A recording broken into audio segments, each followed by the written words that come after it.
Honey, about the mountain lodge trip next month. My mom's voice trailed off during our weekly phone call. I could already sense something was wrong from her hesitant tone. Emma doesn't think it's a good idea for you to come.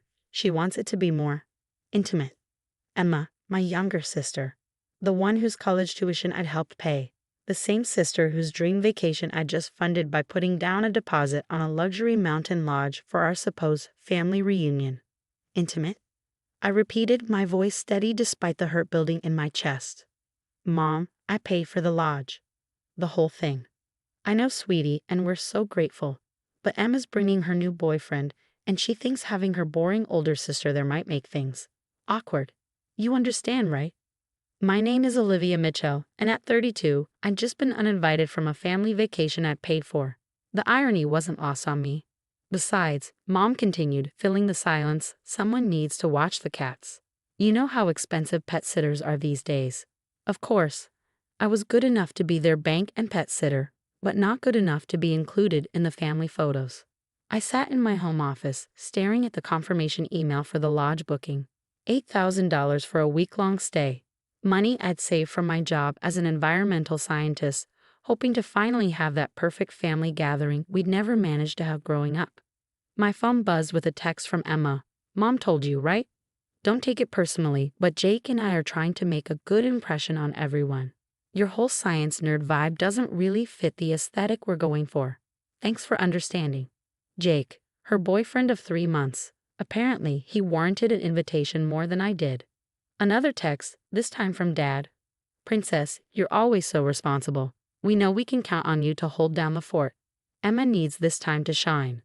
Emma had always been the family star. The pretty one. The social butterfly. While I spent my weekends in science fairs and later in laboratories, she was winning beauty pageants and collecting Instagram followers. Our parents never missed her events, but somehow always had conflicts when it came to my achievements. I opened my laptop and pulled up my bank statement. Besides the lodge deposit, there were dozens of transactions supporting my family over the years. Emma's college tuition payments, Mom's medical bills when she needed surgery, the loan I'd given Dad to keep his business afloat during COVID. They had never paid me back. Not that I'd asked them to. Family helps family, that's what they always said. At least when they needed something from me. My phone buzzed again. A group chat message from Emma, including photos of the lodge's luxury suites. Can't wait. Jake's going to love it. Mom and Dad get the master suite, obviously. Sarah and Tom get the Lakeview room, and Jake and I called dibs on the Sunset Suite. Sarah, our cousin, and her husband Tom were invited too. Interesting. The same Sarah who'd borrowed money from me last year for her destination wedding and still hadn't paid it back. I looked around my home office at the awards and certificates on the walls. Outstanding Research Contribution, Environmental Conservation Award, recognition for groundbreaking work in forest preservation. None of which mattered to my family as much as Emma's latest Instagram milestone. My fingers hovered over the keyboard, tempted to remind them who was funding their intimate family gathering. Instead, I typed, "No problem. Have fun." Emma responded immediately, "You're the best. Don't forget to water Mom's plants too while we're gone." I closed my laptop and walked to the window, looking out at the city skyline. 10 years of being the family ATM, the reliable one, the responsible one. 10 years of watching from the sidelines as they celebrated each other while treating me like an afterthought. The mountain lodge was supposed to be different. I planned everything. The hiking trails I wanted to show them, the local conservation project I was involved in, the sunset spots perfect for those family photos they loved so much. But as usual, Emma had other plans, and as usual, our parents fell in line with whatever she wanted. My phone buzzed one more time. Mom again. "We'll bring you back a souvenir. And don't forget, Rocky needs his medicine twice daily. You're such a blessing, always helping out." A blessing, right? More like a convenient resource to be used and discarded. I walked to my desk and opened the bottom drawer, pulling out a folder labeled Property Documents. Inside was something my family didn't know about, something that would make their perfect mountain getaway a little less perfect. Maybe it was time they learned what happened when you take your blessing for granted. The week before their mountain getaway, I watched my family's excitement build through their group chat messages. Emma shared outfit plans for every day. Sarah posted about the spa treatments she'd booked using my lodge credit. and Mom kept tagging Jake in photos of the gourmet kitchen where she planned to host intimate family dinners. Not once did anyone question how strange it was to exclude the person who made it all possible. I spent that week making calls and sending emails, pieces of a plan falling into place like a perfectly solved puzzle. The lodge management was particularly interested in my documentation showing I was the sole payer for the reservation.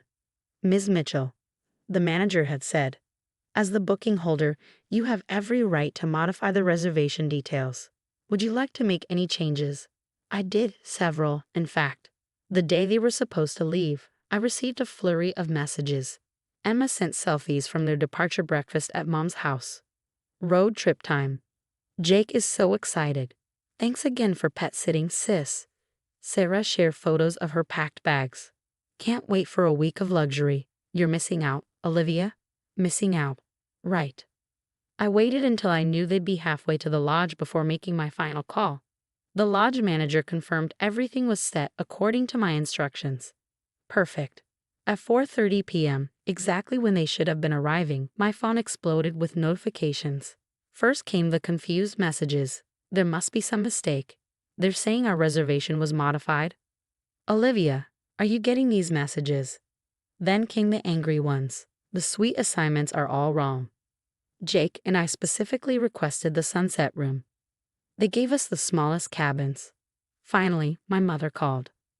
Olivia, thank goodness you answered. There's a problem at the lodge. They're saying the reservation was changed to individual cabins instead of the main lodge, and they won't let us switch. Emma is crying. Her perfect trip is ruined. I sat in my quiet home office, Rocky the cat purring on my lap. Oh, that's strange. What did the manager say? He said since you're the booking holder, only you could authorize changes. We tried explaining we're family, but he insisted. Can you call them and fix this? I stroked Rocky's fur, thinking about all the times they'd excluded me, dismissed me, taken my help for granted. Actually, Mom, the reservation is exactly as I modified it last week. 5 separate cabins, 1 for each couple or individual. The main lodge is occupied by another group now. Silence. Then, what do you mean you modified it? Why would you do that? Well, since I wasn't invited to this intimate family gathering despite paying for it, I thought everyone might appreciate some extra intimacy. Each cabin has its own kitchen, so you won't have to share family dinners. Emma and Jake can have all the privacy they need for their aesthetic. Sarah and Tom can enjoy their spa treatments without worrying about group schedules. But that's not what we planned. Emma wanted everyone together. No, Mom. Emma wanted everyone she approved of together. There's a difference. My phone buzzed with a text from Emma. Way to ruin everything. Jake is so uncomfortable now. This isn't the luxury vacation I promised him. I replied in the group chat so everyone could see. The cabins are actually more expensive than the main lodge. Consider it my treat, an upgrade, if you will. After all, isn't that what family does? Help each other out. Sarah chimed in. This is petty, Olivia. We would have invited you if you weren't so. You. I smiled, attaching photos of the checks and transfer receipts from over the years. The college tuition payments, the medical bills, the wedding loans. Funny, I wasn't to me when you all needed money. The group chat went silent. Even Emma, usually quick with a defensive response, had nothing to say. Mom called again, her voice smaller now. Honey, we never meant to hurt you. We just. Emma thought. Emma wanted. Emma needed. I know, Mom. That's how it's always been. Well, now Emma has her private cabin with Jake, and you all have exactly what you asked for. An intimate family vacation. Enjoy your week. Don't forget to post lots of pictures. I hung up, turning my phone to silent as it lit up with more messages and calls. Rocky stretched in my lap, completely unaware of the family drama unfolding miles away. Walking to my window, I looked out at the city lights beginning to twinkle in the dusk. On my desk lay a brochure for a different mountain resort, one where I booked myself a private cabin for the following week. Sometimes the best family moments are the ones you create for yourself. My phone kept buzzing with unread messages, but for the first time in years, I felt no obligation to respond. They wanted intimacy. Well, they were about to get 7 days of it, just not quite the way they planned. 3 days into their intimate family vacation, the messages had evolved from anger to bargaining. Emma sent photos of her and Jake cramped in their cabin, complaining about the limited space. Sarah moaned about having to walk to the main lodge for meals instead of having family dinners in the gourmet kitchen. Mom tried guilt-tripping me with pictures of empty chairs at their cabin's small dining table. "Look how much space we have for one more person," she texted. "It's not too late to join us, honey." I was sitting in my backyard garden enjoying a peaceful evening with a glass of wine when Dad called. "Princess," he started, using his negotiator voice. "I think we all got off on the wrong foot here. Emma feels terrible. She didn't mean to exclude you. She just wanted everything to be perfect for Jake." "Perfect for Jake," I repeated. "A stranger was more important than your daughter." The silence on his end spoke volumes. "You know, Dad, I found something interesting while organizing my files last week." I took a sip of wine. "Remember that business loan you needed during COVID? The one the bank rejected?" "Olivia, that's ancient history. The money I gave you, that wasn't just my savings. It was the down payment for my own house. I put off my dreams to save your business, and you never even told Mom where the money came from. She still thinks the bank approved the loan." More silence. "Princess." "Don't princess me, Dad. I'm done being a family ATM who's not good enough to be in the family photos." After hanging up, I opened my email to find a message from the lodge manager. Apparently, Emma had tried to sweet-talk him into combining their cabins or switching to the main lodge, offering to pay the difference. He politely reminded her that any changes needed my authorization. That evening, Sarah posted a passive-aggressive status update. "Family vacations aren't the same when certain people let their feelings get in the way of everyone's happiness." I commented with a screenshot of her unpaid wedding loan statement. "Neither are wedding loans when certain people forget to repay them." The post was deleted within minutes. By day 5, something unexpected happened. Emma's perfect boyfriend Jake reached out to me directly. "Hey, I didn't know you paid for all this." Emma told me her parents were funding the trip. "I feel awful about the situation. Actually, the separate cabins helped me see some things clearly about Emma, about your family dynamic. I'm heading home early. Thanks for inadvertently helping me dodge a bullet." I smiled, imagining Emma's reaction to her boyfriend leaving mid-vacation. Sure enough, an hour later, the group chat exploded with Emma's dramatic messages about Jake abandoning her and how it was all my fault. "Mom tried damage control. Maybe if we were all together in the main lodge, this wouldn't have happened." I replied, "Or maybe if you raised Emma to be less entitled and more appreciative, she wouldn't drive people away." On their last day, Dad made one final attempt to smooth things over. He sent a long message about family sticking together, about how they'd taken me for granted, about how they wanted to make things right. I responded by sending him the brochure for my upcoming solo trip. "I'll be here next week in a lovely cabin with a view of the sunrise. I'll be hiking, photographing wildlife, and working on my forest conservation project.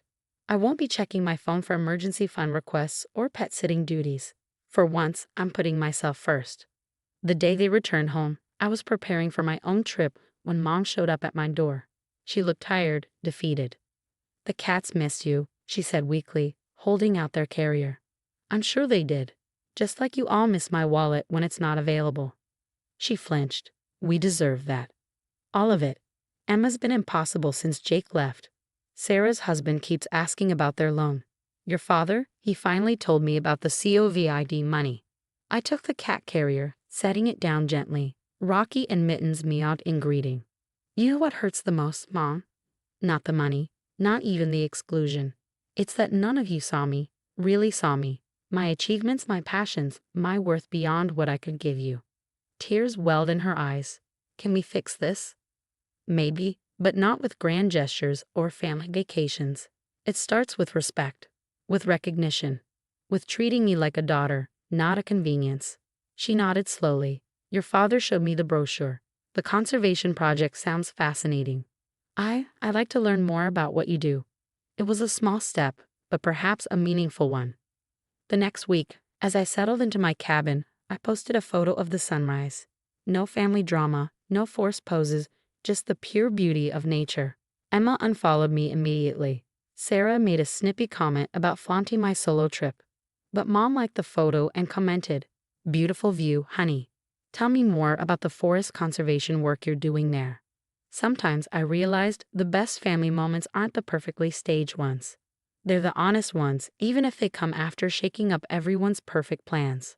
Rocky and Mittens curled up beside me as I watched the mountains turn golden in the morning light. For the first time in years, I felt truly at peace with my choices. Sometimes standing up for yourself means letting go of the role others had chosen for you, even if that role comes with the title of family.